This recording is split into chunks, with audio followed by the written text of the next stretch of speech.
Hi అండి. నమస్తే. Welcome to my channel voice of Lakshmi. ప్రముఖ సీనియర్ రచయిత్రి మందా భానుమతి గారు రచించిన ప్రేముడి అనే ఒక చక్కటి నవలను ధారావాహికంగా వింటూ ఉన్నాం కదండి. ఇక 5వ భాగాన్ని మొదలు పెట్టబోయే ముందు మన ఛానల్ని ఎవరైనా ఫస్ట్ టైం చూస్తున్నట్లయితే ఛానల్ని తప్పకుండా సబ్స్క్రైబ్ చేయండి. అలాగే నవల నచ్చితే లైక్ చేయటం మర్చిపోకండి. నవలలోకి వెళ్ళిపోదామా? అన్నాళ్ళు తినేశాక తూరు పిల్లంతా సర్ది ఒళ్ళంతా చిత్తచిత్తగా ఉంటే 4 చెంబులు నెత్తిమీద నుంచి పోసుకుందామని దొడ్లోకెళ్ళింది వెంకటలక్ష్మి. ఎక్కడిదో వంటజాగా దగ్గర గూడు సర్దుతుంటే ఓ సబ్బు ముక్క దొరికింది. వాసనంతా పోయింది. అదేం సబ్బో కూడా తెలియట్లేదు. ఏదైతేనేం నీరు తగిలితే నురుగొస్తోంది. అది చాలు మురికి వదల్చటానికి. కడుపులు నిండా ఏమో పెద్దవాళ్ళిద్దరూ అట్లాగే చాపల మీద వాలిపోయారు. వెంటనే కునుకు పట్టేసినట్లుంది. పెద్దగా గుర్రు వినిపిస్తుంది. సాంబడికి 3 ఏళ్లు నిండుతాయి 2 రోజుల్లో.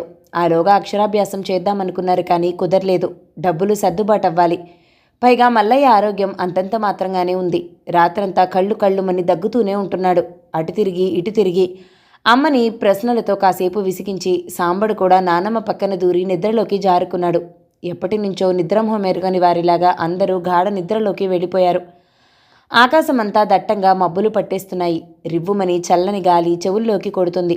కళ్ళు చికిలించి ఆకాశంలోకి చూసింది వెంకటలక్ష్మి. అంతా ముదురు నీలం. కొంచెం దూరంలో ఉన్న సముద్రానికి ఆకాశానికి తేడా లేదు. వానలు ఈసారి దట్టంగా కురిసెట్లే ఉన్నాయి అనుకుంది. గోళం దగ్గరికెళ్ళి నీళ్లలో చేయి పెట్టింది. వేళ్ళు జివ్వుమన్నాయి. ఇంతటి చల్లటి నీళ్లు ఒంటి మీద పడితే అయినా సరే స్నానం చేయాల్సిందే, తప్పదు.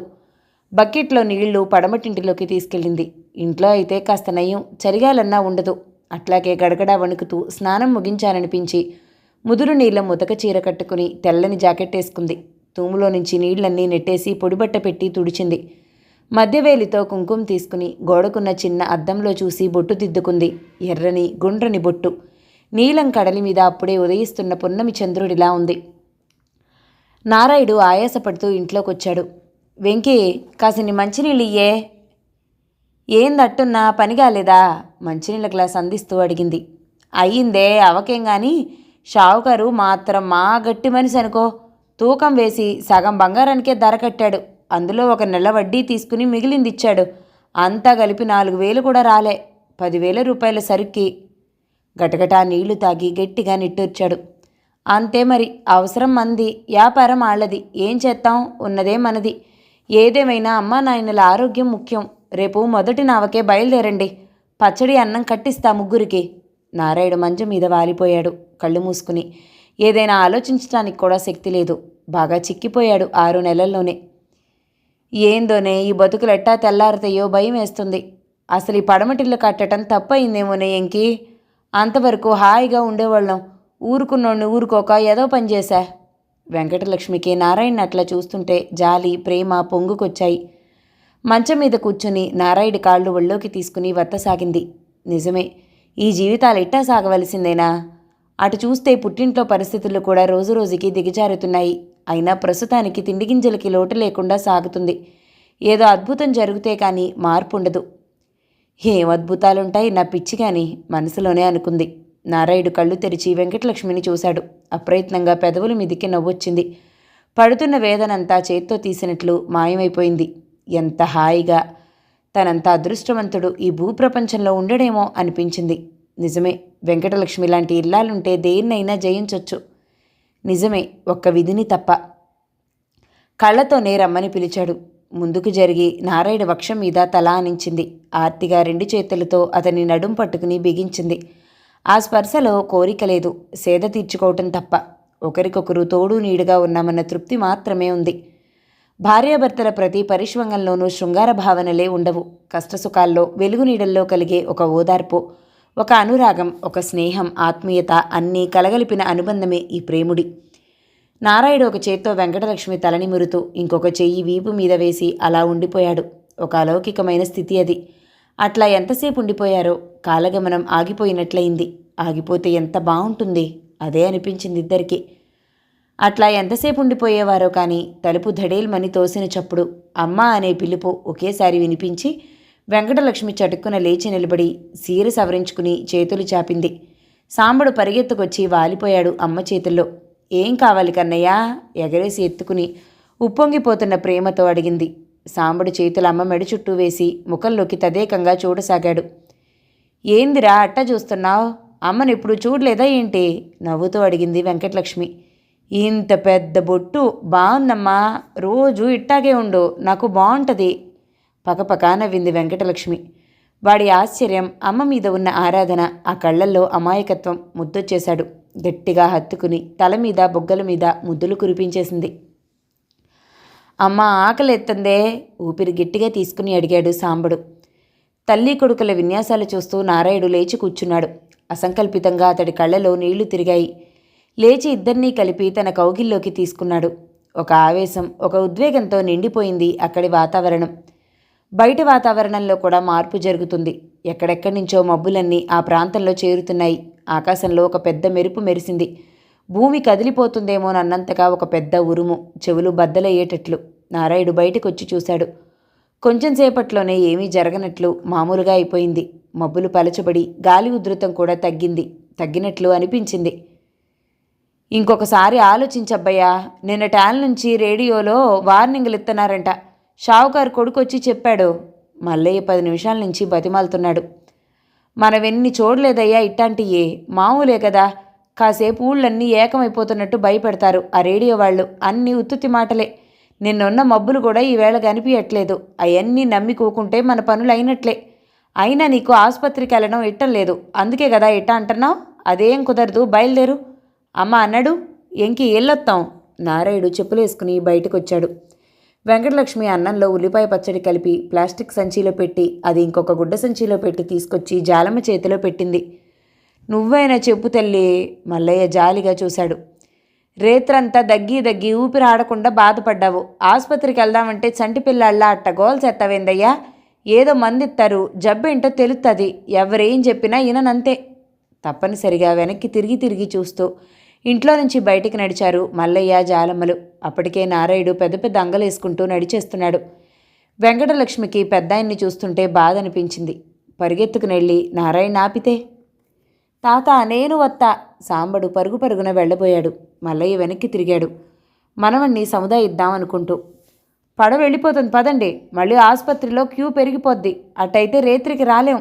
ఎంకి సాంబయ్యని లోపలికి తీసుకుపో. ఏడుస్తున్న సాంబడిని బెల్లం ముక్కిస్తా లోపలికి వెళ్దాం అని సముదాయిస్తూ వెంకి ఇంట్లోకి తీసుకెళ్ళిపోయింది. అప్పటికే రేవు దగ్గరికి చాలామంది వచ్చేశారు. చూసారా, నేను చెప్తుంటే ఆలస్యం చేసేశారు. ఇప్పుడు చూడండి పడవ అందుతుందో లేదో. నారాయుడు వరుసలో ముందున్న వాళ్ళ దగ్గరికి వెళ్ళి బ్రతిమలాడసాగారు. నాయన అర్జెంటుగా తీసుకెళ్లాలా, రేత్రి పానం పోతుందేమో అన్నంత భయం వేసింది. కొంచెం వెనక్కి తగ్గండిరా, మా మంచోళ్ళు కదూ. తనకంటే చిన్నవాళ్ళని బ్రతిమలాడి ముందుకెళ్ళగలిగాడు. ఎట్లాగైతేనే ఏరు చాలా పోటు మీదుంది. 20 మంది మించి ఎక్కడానికి లేదు.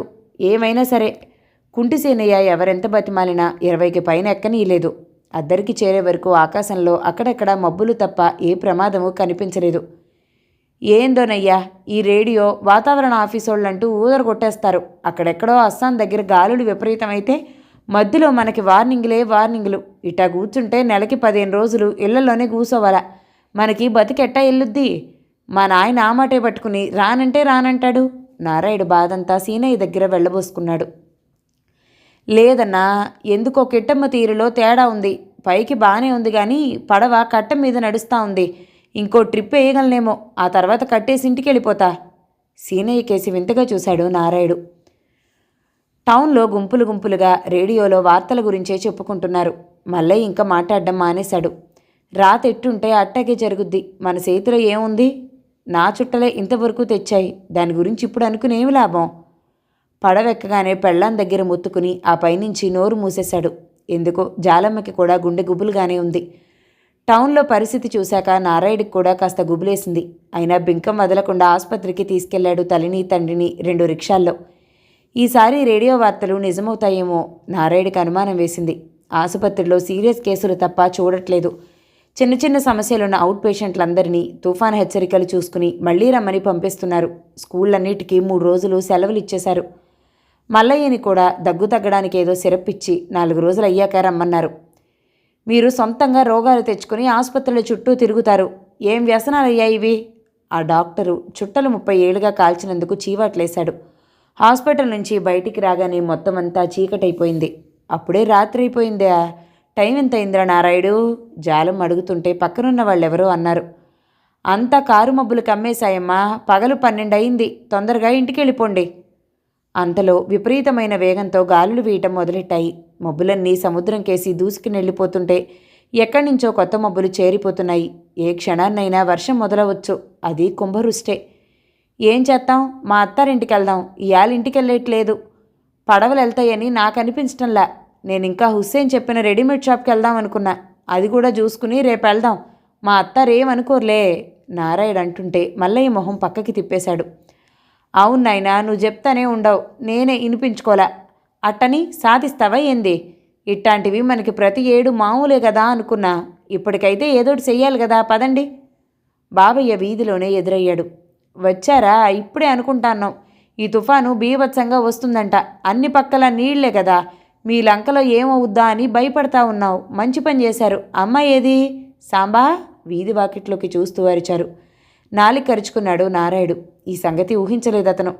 వెంకటలక్ష్మిని సాంబడిని తీసుకురాలేదంటే ఏమంటారో, ఏం సమాధానం చెప్పాలి? మల్లయ్యే ఆదుకున్నాడప్పుడు. మేం బయలుదేరేటప్పటికి బాగానే ఉంది బావా. ఇక్కడికి వచ్చాకే తెలిసింది అన్నీ కట్టేశారని. ఆసుపత్రిలో కూడా సరిగ్గా చూడటంలా. రిక్షాలు బస్సులు ఏవీ నడవటంలా. ఇంకా మేము తప్పనిసరి ఇక్కడికి మీ ఇంటికి వచ్చాం. వెంకటలక్ష్మి పాలెంలోనే ఉంది. రేపొద్దున్నే ఫస్ట్ నావకి వెళ్ళిపోతాం. సిగ్గు విడిచి అడిగినట్లు అడిగాడు. అవసరం మరి, తప్పదు. అప్పటికే వాన మొదలైంది.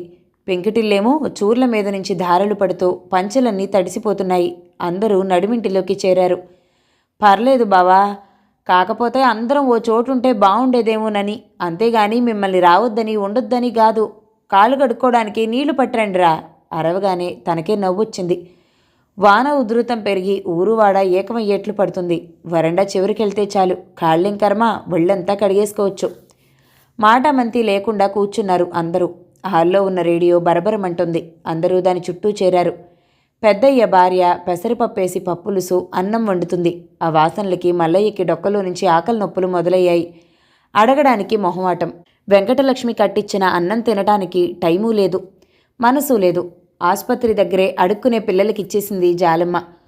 కోడల్ని పిల్లాడిని వదిలేసి రావటం బుద్ధిలేని పనే. వియ్యంకుడు నొచ్చుకున్నాడంటే నొచ్చుకోడు మరి. పెద్దవాడే అయినా కూడా కొడుకు మాట వినటం బుద్ధి తక్కువ పనే. రాను పొమ్మంటే ఏం చేసేవాడేమిటి? నారాయుడు కూడా అట్లాగే బాధపడుతున్నాడు. వర్షం జోరు బాగా ఎక్కువైంది. గదుల్లో పెంకుల్లో నుంచి కురుస్తోంది. నడిమిల్లు మాత్రం ఆ మధ్యని పెంకులు తిరగేయించడంతో కురవట్లేదు. పిల్లలేరి? నారాయుడు హీనస్వరంతో అడిగాడు. చిన్నయ్య భార్య అత్తారింటికెళ్లారు. మనవడు కూడా చెల్లితో వెళ్తానని పేచీ పెట్టి వెళ్ళాడు. వాళ్ళు ఎట్టున్నారో. అందరూ ఒక దగ్గరుంటే అదో దారి, బాబయ్య విచారంగా అన్నాడు. అయితే పెద్దోళ్ళంతా ఒక దగ్గర, పిల్లలు వేరే దగ్గర చిక్కడిపోయారన్నమాట.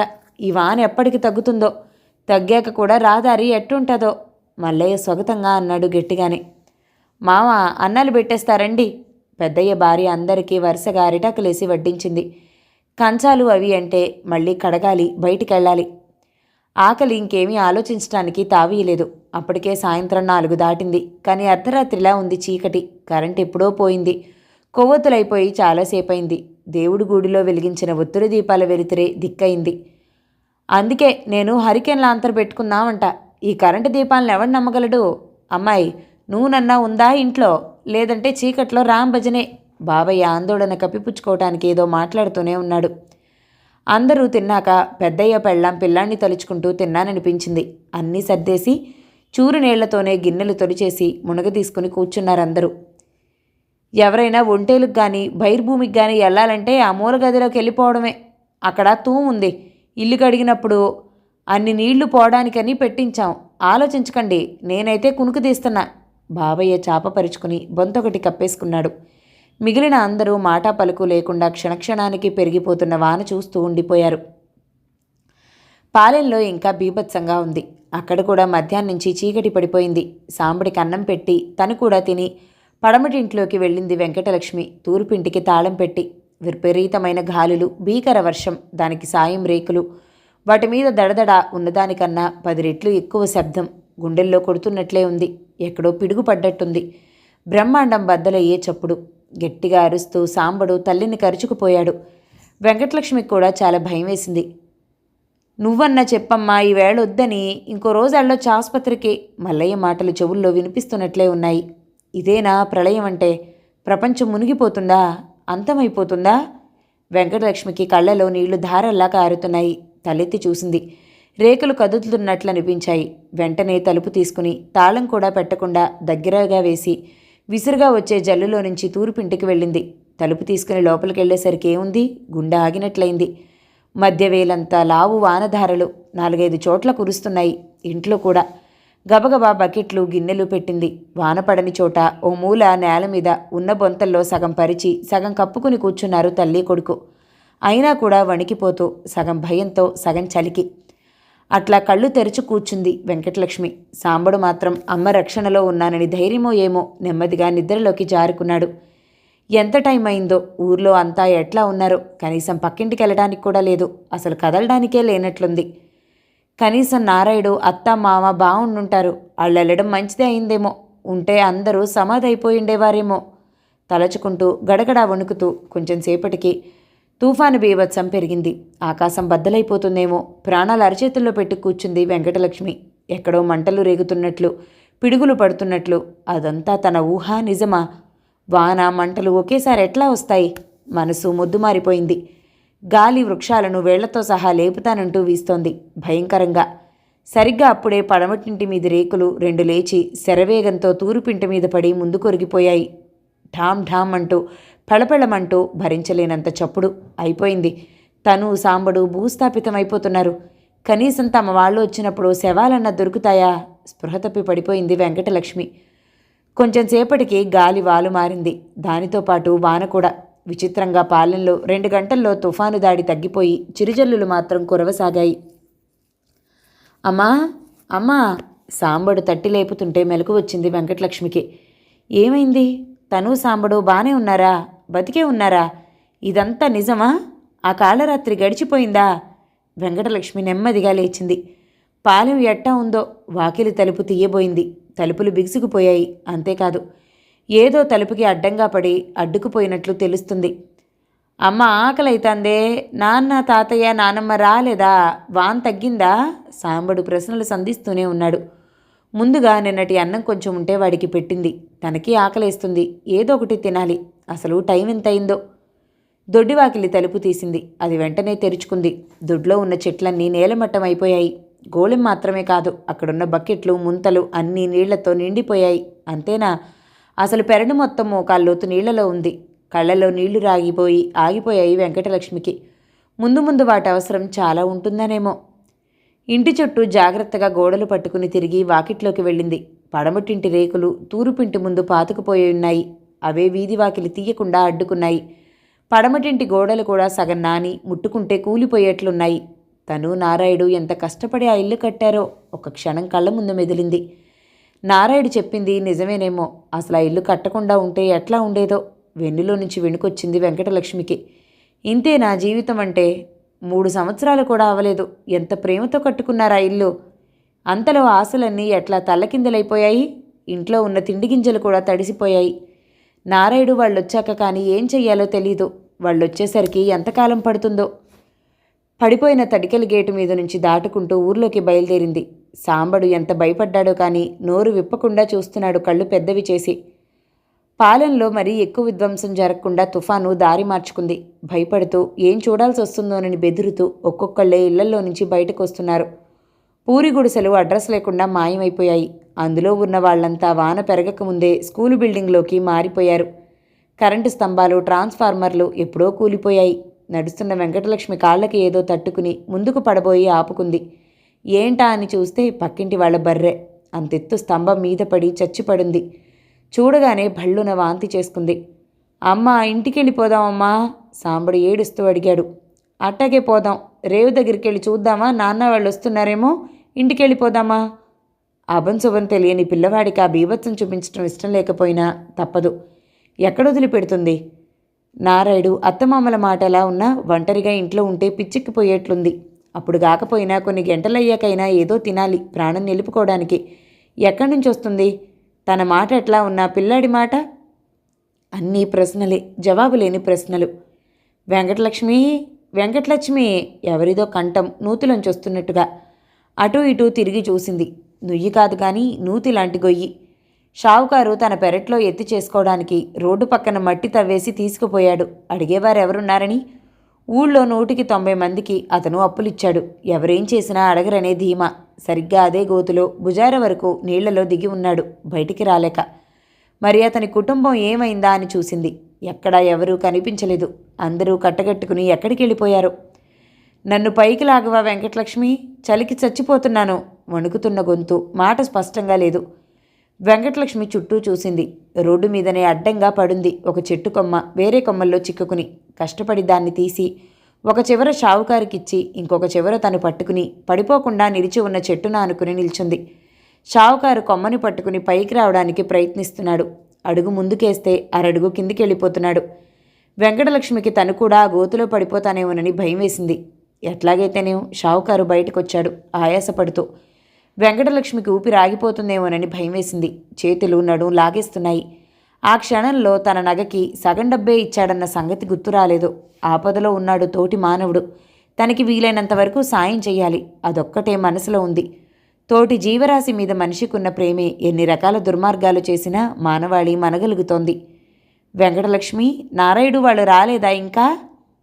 రాలేదు. టౌన్లో చిక్కడిపోయారో ఏమో గాని మీరెట్లా పడిపోయారు గోతులో? మా ఓళ్ళంతా రేవు దగ్గరికి వెళ్ళారు, అన్నం పొట్లాలవి ఇస్తారని. తుఫాన్ వచ్చినప్పుడు బియ్యం బస్తాలు పప్పులు అవి కూడా ఇస్తారు కదా. నేనే ఎల్లమన్నా, మధ్యలో కాలు జారి గోతులో పడిపోయా. నేనెట్టాగో పైకొస్తాలే అని వాళ్ళని ఎల్లమన్నా. వెంకటలక్ష్మికి తిప్పుకోలేనంత ఆశ్చర్యం వేసింది. ఆ గొయ్యి ఎంత లోతుందో తెలీదు. వానకి నాని ఊబిలాగా కూడా అయిపోయి ఉండొచ్చు. ఒకవేళ తీయడానికి ఎవరూ రాకపోతే ఏం చేసేవాడు?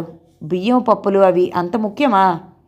చెక్కు చెదరని తన కొట్లో సరుకుండే ఉంటుంది. అదే అడిగింది షావుకారిని. నువ్వు వచ్చి తీసావా లేదా? ఆయుర్దాయం ఉందనుకో ఎవరో ఒకరు వస్తారు. లేదు, మా ఓళ్ళు 10 మంది వచ్చి పైకి లాగినా రాలేను. షావుకారి వేదాంతానికి నవ్వాలో ఏడవాలో తెలియలేదు వెంకటలక్ష్మికి. కానీ ఒక్కటి మాత్రం తెలిసింది.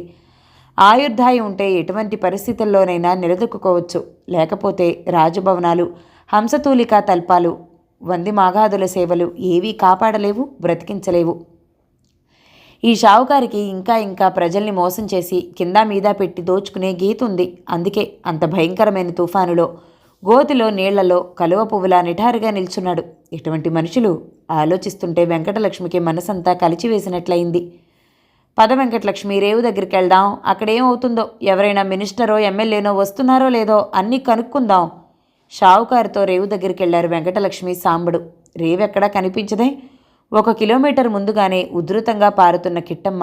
ఎంత మోటారున్నా పడవల్ని అందులో నడిపించే సాహసం చేయగల మొనగాళ్ళు ఎవరుంటారు? అప్పుడే ఊర్లో ఉన్న వాళ్ళంతా అక్కడున్న గుట్ట మీదకి చేరుతున్నారు. షావుకారి కుటుంబం అంతా అక్కడే ఉంది. పక్కాగా ఉన్న స్కూలు భవనం ఇంచుమించు రేవుకు దగ్గరగా వచ్చేసింది. అందులోనే తలదాచుకున్నారు తమ గుడిసెలన్నీ కొట్టుకుపోయిన వాళ్ళు. షావుకారు ఊహించినట్లు ఎవరెవరో వచ్చి అక్కడ తిండి సరుకులు పంచిపెట్టేట్లు లేదు పరిస్థితి. నరమానవుడెవడూ నదిజోలికి వెళ్ళలేరా సమయంలో. పెంకుటిళ్ళు కూడా గోడలే మిగిలాయి. ఇళ్లలో ఉన్న సరుకులు, బట్టలు అన్నీ ముద్దలే. ముందున్నది ఆహార సమస్య. పాలెంలో మనుషులంతా బ్రతికే ఉన్నారు. రాత్రి నుంచి ఏదైనా తిన్నారో లేదో అనుమానమే. అప్పటి వరకు ప్రాణభయంతో బిగుసుకుపోయున్నారు. కానీ ఎంతసేపు ఉండగలరు? పరిస్థితి చూస్తుంటే షావుకారికి దడ మొదలైంది. ఊరు మొత్తం మీద అతని కొట్టు, ఇల్లు, స్కూలు భవనం మాత్రం చెక్కు చెదరకుండా ఉన్నాయి. ఇప్పుడు వీళ్ళందరికీ తిండి తిప్పలు ఎట్టా? వెంకటలక్ష్మి, ఇక్కడున్నావా? ఊరంతా ఎదికి నీకోసం వస్తాన్నా. నీ ఓళ్ళు ఎక్కడున్నారో రేపు తెలుస్తాదంట. దా అన్నం తిందాం. 3 రోజులైంది తిండి తిని, శోషొచ్చి పడిపోతావు. పక్కింటామె పిలిచింది. శూన్యంలోకి చూస్తున్నట్లు చూసింది వెంకటలక్ష్మి. సాంబడు అమ్మ పక్కనే ఆనుకుని కూర్చున్నాడు. ఆకలేస్తున్నా అడగకుండా. నారాయుడు వాళ్ళు వచ్చేసరికి నువ్వు ప్యానల్తో ఉండాలా లేదా? ఉన్నా లేచెల్లి 4 ముక్కలు మాట్లాడాలా వద్దా? అయినా ఉలుకు పలుకు లేదు. సాంబడికి ఆవిడే తినిపించసాగింది చిన్న డబ్బాలు తెచ్చి. ఉప్పెనొచ్చి 2 రోజులైంది. మొదటి రోజు ఎవరికీ తిండి తిప్పలేవు. ప్రభుత్వం పొట్లాలు పంపుతుందన్నారు. అందరూ ఒడ్డు దగ్గరలో ఉన్న గుట్ట మీద కూర్చుని ఎదురు చూశారు. నీరు కూడా దిగుతుంది. లంకకి బయట ప్రపంచానికి లంకె లేదు. కరెంటు మొదలే లేదు. చంటిపిల్లలు గోలెడుతుంటే తడి పొడి బియ్యం అందరిళ్లలోనూ వెతికి కిరసనాయిలు స్టవ్ల మీద కాస్త గంజి కాసి పోశారు. పశువులన్నీ కట్లు తెంచుకుని పారిపోయాయి.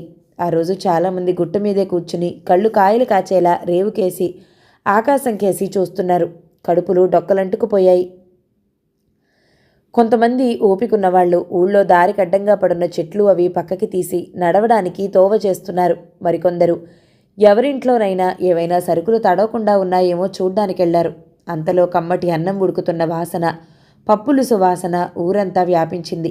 అందరూ ఆశ్చర్యంతో లేచారు. ఎక్కడి నుంచి? షావుకారింట్లో వండుకుంటున్నారేమో. ఒకేసారి నీరసంతో కూలబడిపోయారు. షావుకారిల్లు చాలా పెద్దది. అందులోనే చాలా సరుకులు దాచిపెడతాడు. సంవత్సరం పొడుగునా కొట్లో అమ్మడానికి. పెద్ద సావిడిలో కట్టెలు కూడా ఉంటాయి. కానీ పిల్లికి కూడా ఒక ముద్ద పడేయడు. వీలైనంత అందరి దగ్గర తీసుకోవడానికే ప్రయత్నిస్తాడు. ధర్మవడ్డీ ఇస్తాడు ఎవరైనా తన దగ్గర డబ్బు దాచుకుంటే. షావుకారింట్లో వండుకుంటుంటే ఆశ్చర్యమే ఉంది. గుట్ట మీద కూర్చున్న కొంతమందికి మాత్రం కోపంతో కళ్ళెర్రబడ్డాయి. ఊరందరికీ పస్తులతో ప్రాణాలు పొయ్యేట్లుంటే వాళ్లకు మాత్రం విందులా? చుట్టూతా వెతికినట్లు చూశారు. ఉన్నాయి వాళ్లకు కావలసిన కర్రలు. ఎక్కడ పడితే అక్కడ చెట్ల కొమ్మలు బోలెడు విరుగు పడిపోయి ఉన్నాయి. ఒకరికొకరు సైగ చేసుకుంటున్నారు. అంతలో షావుకారు దగ్గర పనిచేసే కుర్రాడొచ్చాడు పరిగెత్తుకుంటూ. మిమ్మల్ని అందరినీ అమ్మగారు రమ్మంటున్నారు, అందరూ వచ్చేయండి, అన్నం పెడతారంట. నమ్మబుద్ధి కాలేదు ఎవరికి. నెమ్మదిగా నడుచుకుంటూ వెళ్లారు. త్వరగా రెండ్రా, వేడివేడిగా తిందాం. వాన తగ్గినా చలిగాలి తగ్గలేదు. ఇట్టా పొయ్యి మీద నుంచి దింపితే అట్టా చల్లగా అయిపోతాంది. పులుసన్నం ఊదుకుంటా తింటేనే మజా. బొంగురు గొంతుతో వాకిట్లోనే నిలబడి షావుకారు పిలుస్తుంటే అట్లా నిలబడిపోయారు జనం. నేనేరా, నే మాత్రం మడిసిని కానా? నా వ్యాపారంలో జాగ్రత్తగా ఉంటా. వెంకటలక్ష్మి నన్ను గోతులోంచి బయటికి తీయకపోతే మీతో మాట్లాడుతూ ఉండేవాణ్ణే కాదు. ఒకరికొకరు అవసరంలో సాయపడకపోతే జన్మెందుకురా? ఇప్పుడు మీకేవి ఎట్టకుండా చంపేశాననుకోండి, ఇంకా నా వ్యాపారం ఎవరితో చెయ్యాలా? రండి రండి, ఉన్నంత వరకు మనమందరం ప్రేమతో పంచుకుందాం. ఆ పైన భగవంతుడే ఉంటాడు. బతికించినందుకు ఏదో చెయ్యకపోతాడా? షావుకారు భార్య కూడా బయటికి వచ్చి ఆడాళ్ళందరినీ పిలుచుకెళ్ళింది. లోపల పెద్ద మండువాలా ఉంది. అక్కడే గాడి పొయ్యి పెట్టి గుండిగల్లో అన్నం వండారు. పెద్ద భాండీలో పప్పులుసు ఉడుకుతోంది. గబగబా వెళ్ళి ముఖాలు కడుక్కుని వీలైనంత భాగం ఒళ్ళు తడుపుకుని భుజం మీదున్న తుండుగుడ్డలతో తుడుచుకుని వరుసగా కూర్చున్నారు. వట్టి పప్పులుసు అన్నమే, కానీ అది అమృతంతో సమానం. పూర్తిగా సరిపోయిందా లేదా అనేది ప్రశ్న కాదు. అందరూ కలిసి కలబోసి తింటున్నది. ఎవరికెంత ఉంది, ఎవరిది ఏ కులం, ఏ వృత్తి ఏమీ పట్టదు. ఆ సమయంలో జీవించున్న వాళ్ళంతా ఒకే జాతి, వసుదైక కుటుంబం. షావుకారు భార్య అందరూ తృప్తిగా తింటున్నారా లేదా అని పేరు పేరున పరికిస్తున్నారు. ఊరంతా షావుకారు కొట్లోనే కొనాలి ఏ సరికైనా. అందుకే అందరి పేర్లు, వారి వారి కష్టసుఖాలు కూడా తెలుసు. ఇద్దరి ముఖాల్లోనూ ఒక తృప్తి, ఒక వింత వెలుగు. అదే ఇవ్వటంలో ఉండే ఆనందం. దానాన్ని స్వీకరించేవాళ్ళు దేవుడితో సమానం. అభాగ్యతి స్వయం విష్ణు అని అందుకే అంటారు. ఇవ్వడానికి మనసున్నా తీసుకునేవాళ్ళు లేకపోతే దానం చేసే అవకాశమే ఉండదు కదా. ఇంకెవరైనా మిగిలారా అని చూస్తుంటే వెంకటలక్ష్మి గుర్తొచ్చింది షావుకారికి. అయ్యో వెంకటలక్ష్మి ఎదురా, ఎక్కడన్నా పడిపోయిందేమో చూడండి, చిన్న సాంబడు కూడా. గొడవ పెట్టేస్తుంటే వెంకటలక్ష్మి వాళ్ల పక్కింటామె పరిగెత్తింది. ఇందాకే గుట్ట దగ్గర చూశాను అంటూ బలవంతంగా లేపి నడిపించింది వెంకటలక్ష్మిని, సాంబడిని. వెనక్కి తిరిగి చూస్తూనే నడుస్తోంది వెంకటలక్ష్మి. షావుకారు భార్య ఎదురొచ్చి ఆప్యాయంగా లోపలికి తీసుకెళ్లారు. దామ్మా, కాస్త అన్నం తిందాం. మిగిలిన వాళ్ళు ఎవరైనా ఉంటే మనందరం కలిసి తిందాం. వడ్డించండి బాబు కాస్త. షావుకారు అడగగానే చకచకా విస్తళ్ళు వేసేశారు. వెంకటలక్ష్మి దూరంగా గోడకు ఆనుకుని కూర్చుంది. అటైతే మేం కూడా తినం. షావుకారు భార్య లేవబోయారు. వెంకటలక్ష్మి అందరి వంక చూసి వచ్చి కూర్చుంది. గబగబా తినేసి రేవు దగ్గరికి వెళ్ళిపోవాలి. నారాయణొచ్చే సమయానికి అక్కడుండాలి. అదే ఆమె ధ్యేయం. 5వ భాగం సమాప్తం. మిగతా నవలని తర్వాతి భాగంలో విందామండి. నవల గనక మీకు నచ్చినట్లయితే లైక్ చేయండి, షేర్ చేయండి, మంచి కామెంట్ చేయండి. మన ఛానల్ని తప్పకుండా సబ్స్క్రైబ్ చేయండి. తర్వాతి భాగంలో మళ్ళీ కలుద్దాం. అంతవరకు సెలవు మరి. Thank you so much for watching. నమస్తే.